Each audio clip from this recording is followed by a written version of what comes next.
¿Cómo les va? ¿Cómo andan? Muy buenas noches. Gracias por acompañarnos en otro programa de 26 Global. Mientras estaba esperando que se prenda lo que nosotros llamamos el tali, que es la lucecita que está en la cámara, estaba pensando todo, cómo hacer el resumen para arrancar, ¿no? Y estaba pensando todo lo que sucedió, ¿no? Conferencias de Trump, conferencias del primer ministro Benjamín Netanyahu, una situación que, estoy hablando de la guerra en Medio Oriente, que ha escalado a niveles insospechados con el ataque a la infraestructura de gas y petrolera, el decir no vamos a mandar soldados, pero en realidad puede haber una trampa en el título porque para una invasión terrestre, como dice el presidente Trump, porque en realidad quizás la incursión sea menor a la que se piensa. Bueno, la verdad que hay muchísimas cosas para desarrollar y entre medio de esto les voy a hablar un poco qué está pasando con la OTAN y un comentario que finalmente se filtró. Y es, ¿saben lo que pasó en Groenlandia? Que ahora se sabe en enero. El ejército danés envió a Groenlandia algo para prepararse para la guerra. Se los voy a contar en unos minutos. Pero arrancamos por el principio. La economía, estúpido, decía Bill Clinton, me toco el bolsillo. Esta guerra está golpeando en todo el mundo como consecuencia de los efectos de la subida del gas, del petróleo. La verdad que en estas últimas horas se han cruzado líneas rojas y se teme que se pueda ampliar aún más. Parecería quedar en claro que todos los jugadores de este conflicto no quieren cruzar aún más esa línea roja, ¿no? Es decir, a seguir atacando y profundizando el destrozo de refinerías, estaciones de gas, porque eso ya, por ejemplo, en Qatar ha generado un impacto muy duro con el ataque iraní, con el ataque israelí a Irán. Bueno, pero ¿cómo nos está pegando? Digo, ¿cómo nos, como aldea global, ¿no? Contábamos ayer en Asia, hoy cómo está afectando, por ejemplo, al continente africano esta guerra en Medio Oriente.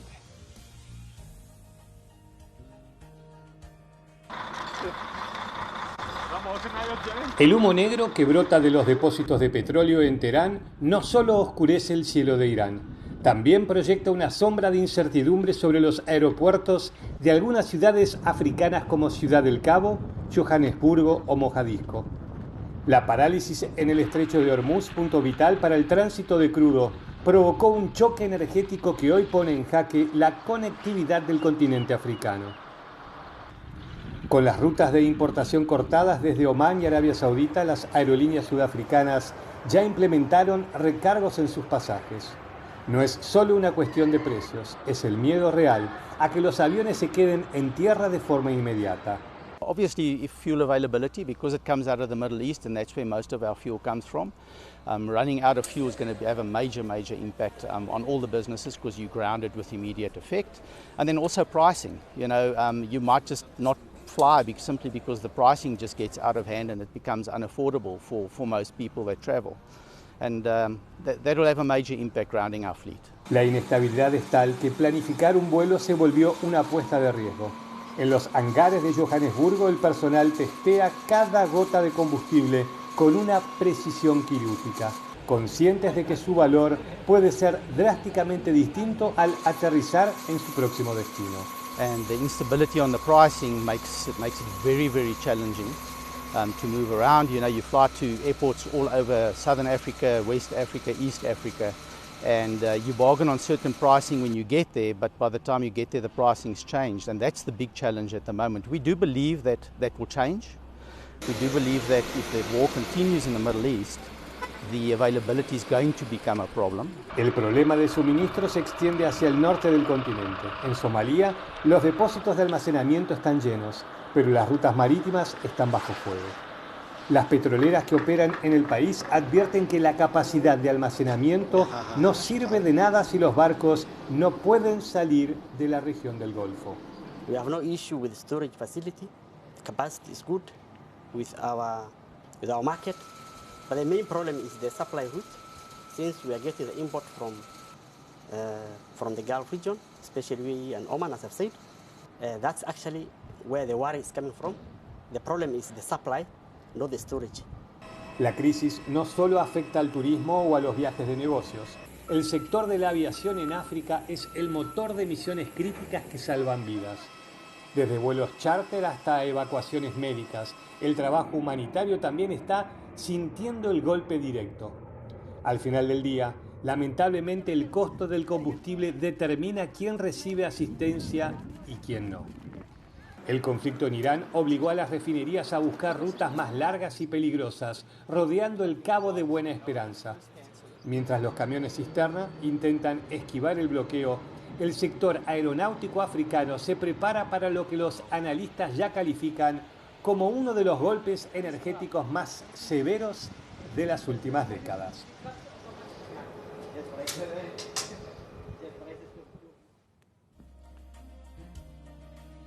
Bueno, y en estas horas hubo una situación de tensión. Bueno, algunos dicen que en realidad que no, que es parte de la muestra en público, pero que no, que Trump no se enojó con el primer ministro Benjamín Netanyahu. Los vamos a ir escuchando, pero ¿por qué? Por el ataque a esta central de gas que van a ver ustedes ahora en imagen. Bueno, este es el momento de la explosión en la fotografía, pero la imagen obviamente y el ataque, miren, esta es la imagen satelital de esa planta de gas tan importante en Irán, que comparte con Qatar. Bueno, todos detalles que vamos aprendiendo técnicos sobre temas que tienen que ver con el abastecimiento del crudo y del gas a nivel mundial. De hecho, no nos hubiésemos imaginado que después de tantos días de guerra, Irán seguía exportando y vendiendo petróleo, más allá de que le bombardearon la isla, donde tiene el 90% de la capacidad del petróleo. Bueno, ese es el lugar que bombardeó Israel, y obviamente fue una alarma. Hoy había un análisis interesante que se los comparto, que en realidad lo que buscó Israel con este ataque es decirle a los iraníes, como es para consumo interno el gas, si siguen, nosotros vamos a quebrar esa planta de gas y ustedes se van a quedar sin gas y por ende el país se va a paralizar. Era una opinión que me parecía interesante, pero ese ataque generó, por ejemplo, este comentario, diré cuando quieras, de el presidente Trump en su red social, ¿no? Yo ahora se los voy a leer, ahora se los vamos a mostrar. Y mientras vemos esta imagen, yo leo lo que dijo Trump a partir de ese ataque. Gracias. Diré: Israel, enfurecido por lo ocurriente en Medio Oriente, atacó violentamente una importante instalación conocida como el campo de Gauss South Pars en Irán. Solo una pequeña parte de la instalación resultó dañada. Estados Unidos desconocía por completo este ataque y Qatar no estaba involucrado de ninguna manera, ni tenía idea de que iba a ocurrir. Lamentablemente Irán desconocía esto, así como cualquier otro dato relevante sobre el ataque a esta central de gas, y atacó injustificadamente una parte de la planta de gas natural licuado de Qatar. ¿Qué está diciendo? A mí nadie me avisó, Israel no me avisó, nos tomó por sorpresa sobre este ataque que llevó adelante Israel. Bueno, algunos medios dicen que en realidad Israel le había avisado a Trump, pero Trump dice que no le habían avisado.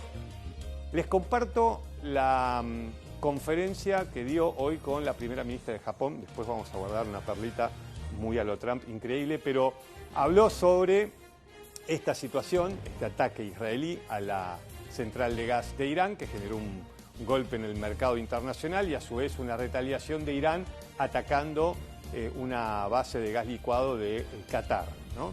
Bueno, y todo eso golpeó los mercados, que también no saben, todos los días pasa algo distinto. Bueno, ¿qué dijo Trump en esa conferencia sobre el supuesto no aviso de Israel al ataque contra Irán? Lo escuchamos al presidente de los Estados Unidos. Thank you, Mr. President. Have you talked to Prime Minister Netanyahu about attacking the oil and gas fields? Yeah, I did. I told him don't do that, and he won't do that. We didn't discuss. You know, we do. We're independent, but get along great. It's coordinated, but on occasion he'll do something, and if I don't like it, and so we're not doing that anymore.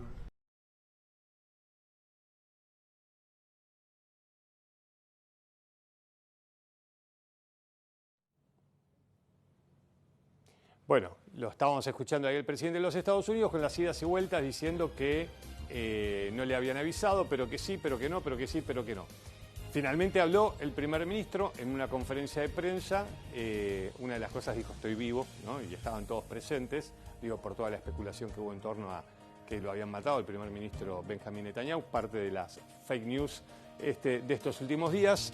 Y el primer ministro dio una conferencia, cortamos lo más importante, que para mí abarca 3 temas. Primero, que el primer ministro está diciendo que Irán ya no tiene capacidad para enriquecer uranio, es decir, no tiene capacidad de enriquecer un material que le da el poder a Irán, o le podría dar el poder de construir una bomba atómica. Y al mismo tiempo dice, también hemos degradado su capacidad de fabricar misiles. 2 de las amenazas por las que Estados Unidos en principio habría ido a esta guerra, e Israel también. Por supuesto que Irán tiene todavía mucho uranio enriquecido en su poder y están viendo a ver si van a esas centrales y las capturan y se lo roban. Si me dicen que está ok, compartimos el testimonio del primer ministro Benjamin Netanyahu. אנחנו פועלים עכשיו לא רק כדי להשמיד את הטילים הבליסטיים ואת תוכניות הגרעין שנשארו, מעט נשאר, אלא גם להשמיד את התעשיות שמאפשרות לייצר את התוכניות הללו. וכבר עכשיו, לאחר 20 יום, אני יכול לבשר לכם, לאיראן אין היום אפשרות להעשיר אורניום, ואין לה אפשרות לייצר טילים בליסטיים. אנחנו ממשיכים בריסוק היכולות הללו. אנחנו נרסק אותם עד דק, עד אפר. Well, I'll say 2 things. Fact number 1, Israel acted alone against the Slawiya gas compound. Fact number 2,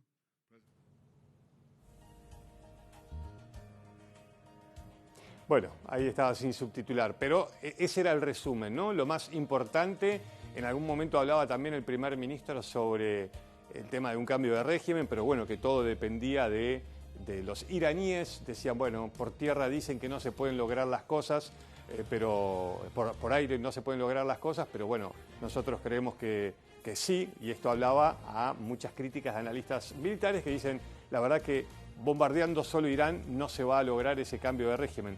De hecho, yo les decía ayer, ¿no? La directora nacional de seguridad de los Estados Unidos hablaba de un régimen todavía intacto. Vamos con esta imagen que tiene que ver con una refinería en Israel atacada.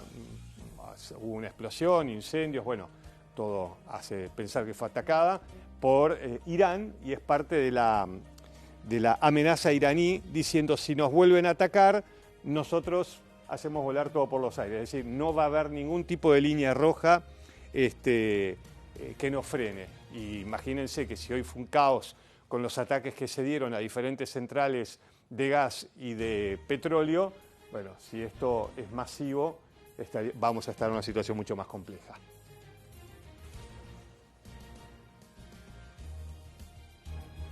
Bueno, y antes de compartir un poco qué está pasando en tierra, porque hablamos mucho de economía, del impacto del gas, pero bueno, cómo está pasando la gente, vamos a ver una nota del Líbano, pero antes un consejo. Si querés vender oro, alhajas, relojes a precio internacional, joyería Ricciardi, compra oro 18 quilates hasta 400.000 pesos. Si es una alhaja, puede duplicar su precio. Está en Avenida Alvear 1572, Ricciardi, tu joyero de confianza.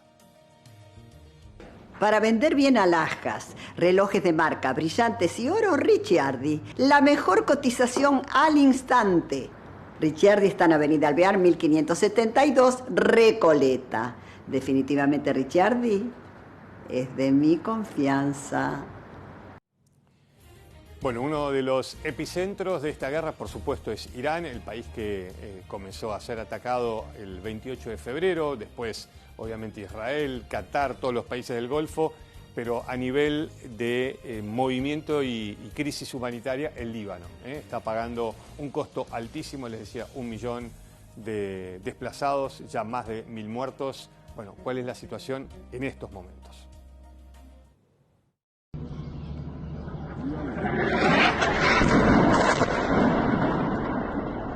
El centro de Beirut se sacudió en las últimas horas con una potencia que recordó los peores capítulos de su historia.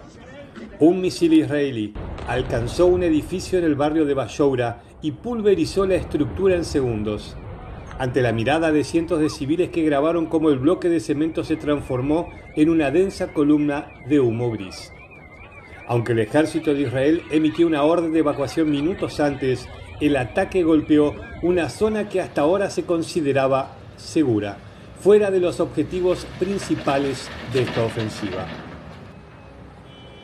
Tras el colapso, la escena en los escombros se volvió una carrera frenética contra el tiempo. Vecinos y equipos de rescate removieron toneladas de concreto con maquinaria pesada y con sus propias manos para hallar sobrevivientes. ما في مقاتلين، المقاتلين كلها فوق، يطلع يقاتل على الارض، ما يجي يقاتل الناس الابرياء ويشرد الناس الابرياء والعجز والعالم، على فكره هيدي المنطقه هون مختلطه، منا منطقه شيعيه، هيدي مختلطه هون، فيها سنه وفيها دروز فيها كل شيء هون، وفيها اخواننا الكراد، فالاسرائيلي صار موضوع بس اذى، غير اذى ما عنده الاسرائيلي. اذى ما عادش عندهم اهداف، اذى بدهم يأذوا، موجوعين بدهم يأذوا. هذا هو العدو الإسرائيلي شفتوه بغزة. La magnitud del desastre movilizó no solo a los servicios de emergencia, sino también a organizaciones civiles como Animals Lebanon, que buscaron rescatar a las mascotas atrapadas entre las ruinas. هلا نحن اليوم موجودين هون اول شيء لنتاكد انه ما في حيوانات منصابه، واذا في حيوانات منصابه لنقدر نساعدها، وبنفس الوقت نشوف اذا في حدا من العالم ان شاء الله الكل بيكون يعني ما حدا بيكون تضرر، بس اذا اي حدا محتاج كمان مساعده بالحيوانات لنقدر نساعده. Para el millón de desplazados que en su mayoría escaparon del sur, la realidad se trasladó a carpas improvisadas frente al mar en la zona costera de la capital. La solidaridad ciudadana intenta suplir la ausencia de un Estado desbordado. العالم اللي مثلي مثلنا على الطريق شيء بقطع القلب، وخصوصا الأولاد، أنا عندي أولاد، فأنا بلشت هذا الشيء شخصياً، وبعدين بلشت أحط على انستغرام، وكثير ناس ساعدوني من الإمارات كثير، يعني ما في لكم قد ايه عم يجينا مصاري، وكل يوم عم ننزل مع أهلية محلية أنا وعائلتي عم نوزع هذا الشيء مشان حتى نساعد قد ما فينا. Muchos de los que hoy viven en la costa perdieron su patrimonio en cuestión de minutos tras recibir la llamada de advertencia del ejército israelí. بليلة اللي صارت الضربة اتصلوا فينا وقال بدك تتركوا البيت الإسرائيلي، فحكينا مع الجيش قال ما عادش في مجال بدك تطلع. نحن طلعنا شي ربع ساعة بيتصل فينا الجيش بيقول لك البيت راح. وصلنا على بيروت 11:30 بالليل ما لقينا حدا. La peligrosidad del terreno también afectó directamente a quienes informan. En el sur del país, un periodista y camarógrafo de la cadena rusa RT resultaron heridos al ser alcanzado por un misil mientras transmitían en vivo.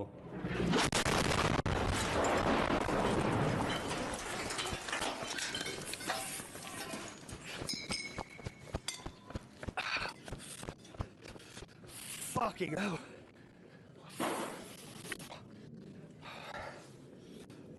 El costo humano de esta ofensiva ya alcanzó una cifra devastadora.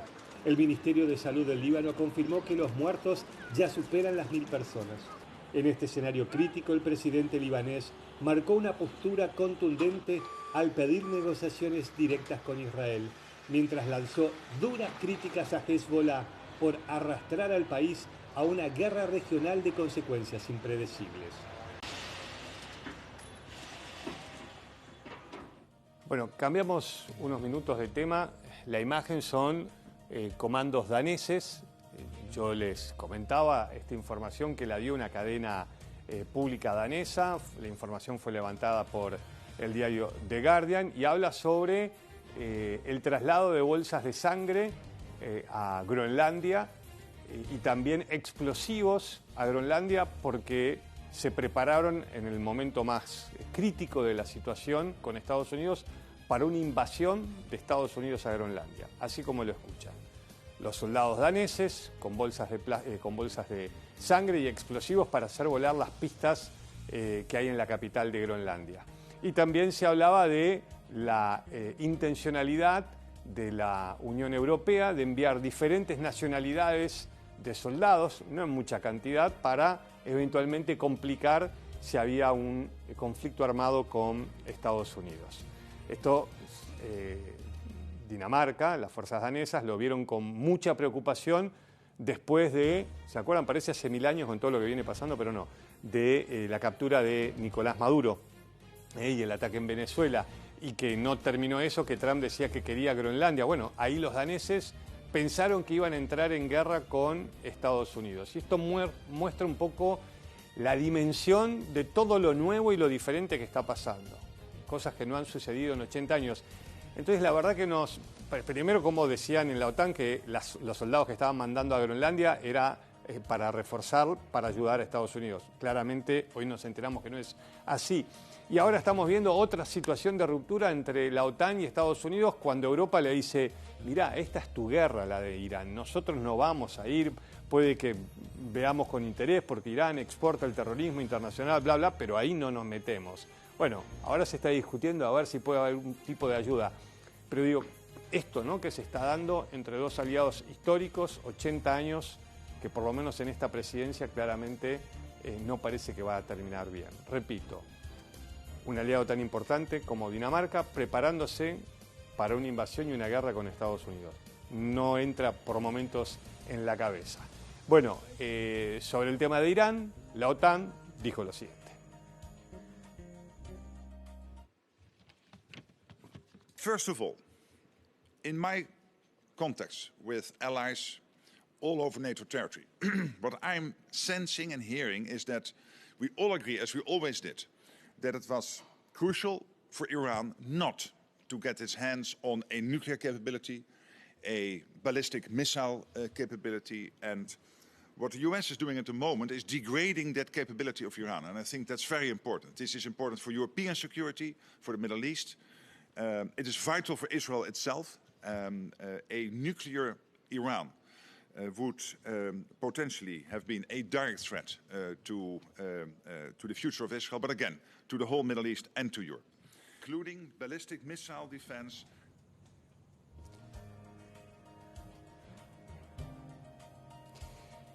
Bueno, ¿no? Y estaba pensando, está todo el discurso, como se dice, por la galería, ¿no? Pero la realidad es que la OTAN a Estados Unidos le está diciendo que en esa guerra no. Veremos cómo sigue porque el presidente Trump dijo, en realidad ni los necesitaba.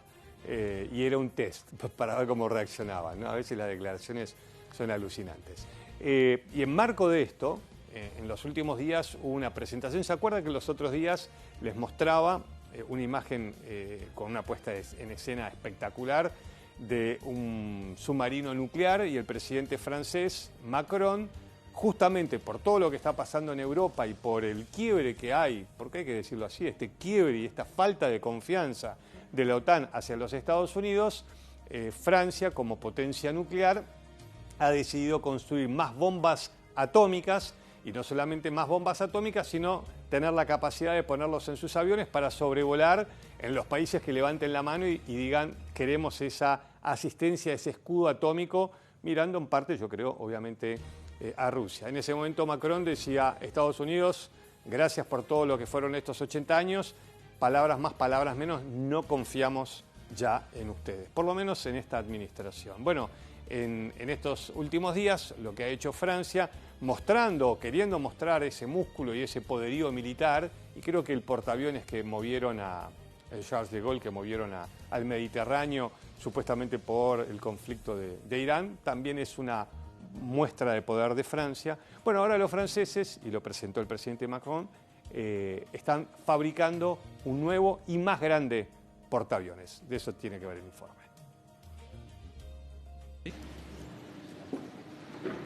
El futuro portaaviones de propulsión nuclear de la Armada Francesa, el mayor buque militar jamás construido en Francia, que reemplazará al Charles de Gaulle en 2038, se llamará Francia Libre, según anunció el presidente Emmanuel Macron, quien sostuvo que deseaba honrar el espíritu de resistencia y la determinación de seguir siendo libres.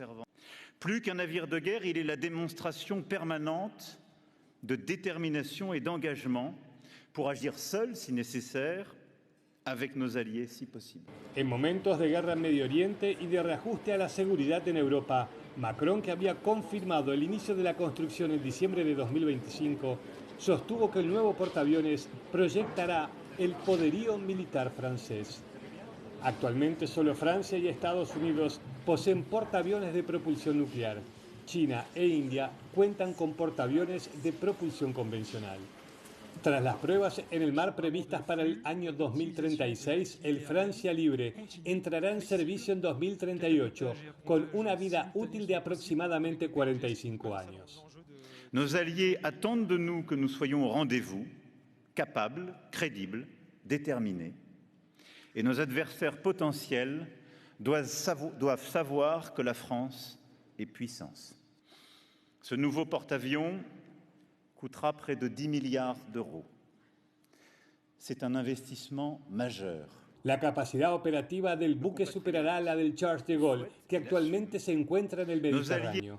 Con 310 metros de eslora y 90 de manga, un aumento del 40% en espacio en comparación con el Charles de Gaulle, el portaaviones puede transportar 78.000 toneladas y llevar 30 aviones de combate, 2 aviones de alerta temprana, 6 helicópteros y drones. El Francia Libre tendrá una tripulación de 2.000 personas.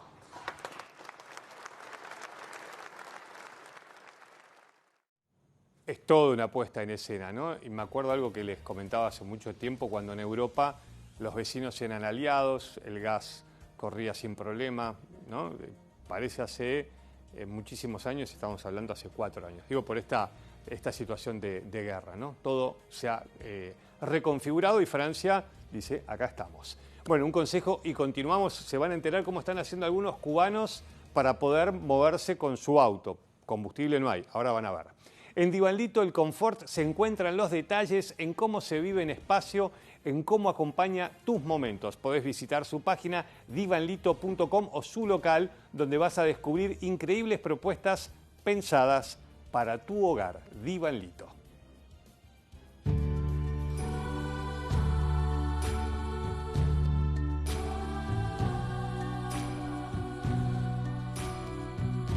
En Divanlito tenemos un producto perfecto para cada momento de tu vida.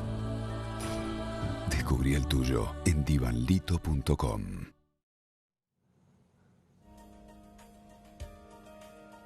Bueno, estaba viendo la fotografía, hice la nota, no había visto la foto. Buenísimo, el auto de los 80, la tiene preparado, la chapa espectacular. Me encantan los autos viejos, les quiero decir. Pero atrás no me quiero ir de plano, ay, gracias, Dir, un genio. Se ve todo lo que este hombre generó, este mecánico, para que el auto pueda andar sin combustible. Bueno, se quieren enterar de cómo en Cuba, obviamente por el embargo, y el embargo del embargo, no hay combustible, están todos los apagones, esto está generando una crisis política, la posibilidad de un cambio de presidente y algún acercamiento importante y cambio de políticas económicas de Cuba hacia los Estados Unidos. Les quiero decir que me acordaba a Cuba 1962, la guerra el conflicto de los misiles que casi enfrenta nuclearmente a Estados Unidos y a la Unión Soviética. Me enganché porque está yendo un petrolero ruso hacia Cuba, está llevando combustible y supuestamente Estados Unidos está decidido a frenarlo. Es una comparación pequeña, pero me acordé de buques, embargo y tensión. Mientras tanto nos quedamos con esto, con el ingenio en medio obviamente de la desesperación, de una situación difícil, de un mecánico que hace andar como puede su auto. En Aguacate, un pequeño pueblo a 70 kilómetros de La Habana, el silencio de las calles sin combustible se rompió con el rugido de un viejo Fiat Polski de 1980. Pero este auto no desprende olor a nafta, sino a carbón quemado. Ante el desabastecimiento total provocado por el bloqueo petrolero y la caída del suministro venezolano, Juan Carlos Pino, un mecánico de 56 años, decidió que si no había petróleo, su país volvería a las fuentes que movieron al mundo hace un siglo.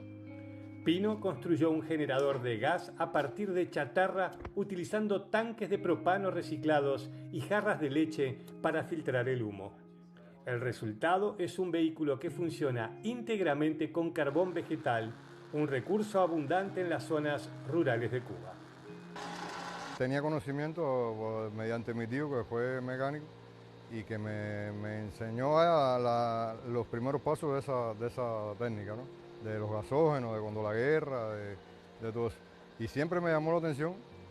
Y ahora, bueno, nunca lo implementé porque no hizo falta. Ahora, como la crisis de combustible que hay, me di a la tarea de ver si, porque es un combustible que existe, que no es, y que es fácil de adquirir, por lo menos en esta zona.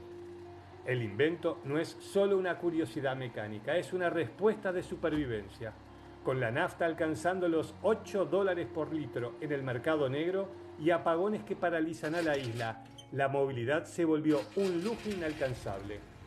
Pino ya lo probó en jornadas extensas, demostrando que la necesidad es efectivamente la madre de la invención. Yo soy mecánico y por lo que yo entiendo no tiene por qué dañar el motor inmediatamente ni nada de eso. Los motores se dañan lógicamente por su desgaste, por su tiempo, pero no porque que le haga ningún daño así como tal. En el caso, yo lo he tenido desde las 9 de la mañana hasta las 8 de la noche, andando permanente, sin apagarlo. Y he caminado 85 kilómetros, es la prueba que le he hecho hasta el momento. Quizás más después podré decir otra cosa, pero bueno, es lo que he hecho hasta ahora. El asombro entre sus vecinos es total. En un pueblo donde la mayoría camina o usa bicicletas para trasladarse, ver un auto circular frente a estaciones de servicio cerradas parece un milagro técnico. A mí me lo dijeron y cuando me lo dijeron yo dije, no, eso no puede ser verdad. Eso no puede ser verdad. Pero sí era verdad. Ahora mismo acabo de verlo y me he quedado frío. No sé ni qué palabra ni qué decirte. No. Ojalá y se lo pudiera poner al motor mío para que caminara también.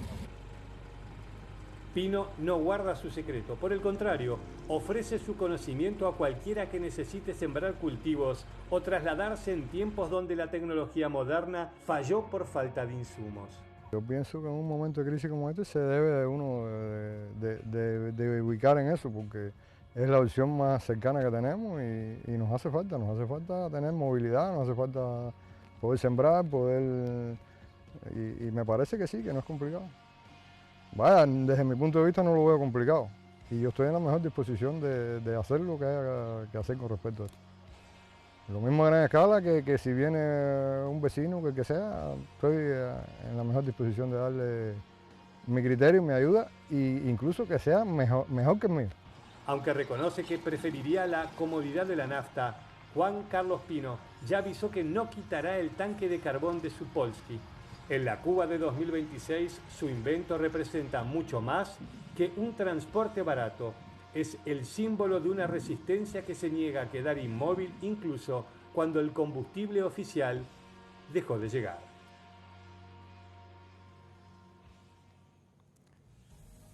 Bueno, y en medio de esta situación tan dura, ¿no? para los cubanos, la solidaridad, ¿no? No tenía problema en compartir lo que él sabe, lo que él pudo hacer con el resto de sus vecinos. Bueno, antes de despedirnos, unos consejos. Si usted quiere vender sus alhajas de oro, relojes o brillantes, Antoniazzi compra oro a precio internacional, claro, y esto hace que duplique el precio. Está en Avenida Alvear, 1539, Antoniazzi, mi joyero de confianza. Vende tus alhajas de oro, relojes y brillantes a la mejor cotización en Joyería Antoniazzi, mis joyeros de confianza. Avenida Alvear, 1539. Antoniazzi Joyeros. Y en Maxi Consumo siempre te dan más, sí, porque ahora te vas a sorprender con estas ofertas increíbles y reales. Maxi, ofertas imperdibles para que ahorres de verdad. Maxi Consumo siempre te da algo más y ahora mucho más. Aceite de girasol Marolio por 900 centímetros cúbicos, 2.499,90. Yerba Marolio por 500 gramos, 999,90. Maximizate y ahorra de verdad. Maxi Consumo. Bueno, muchísimas gracias por habernos acompañado. Quédense en Canal 26. Bueno, que tengan una linda noche. Gracias.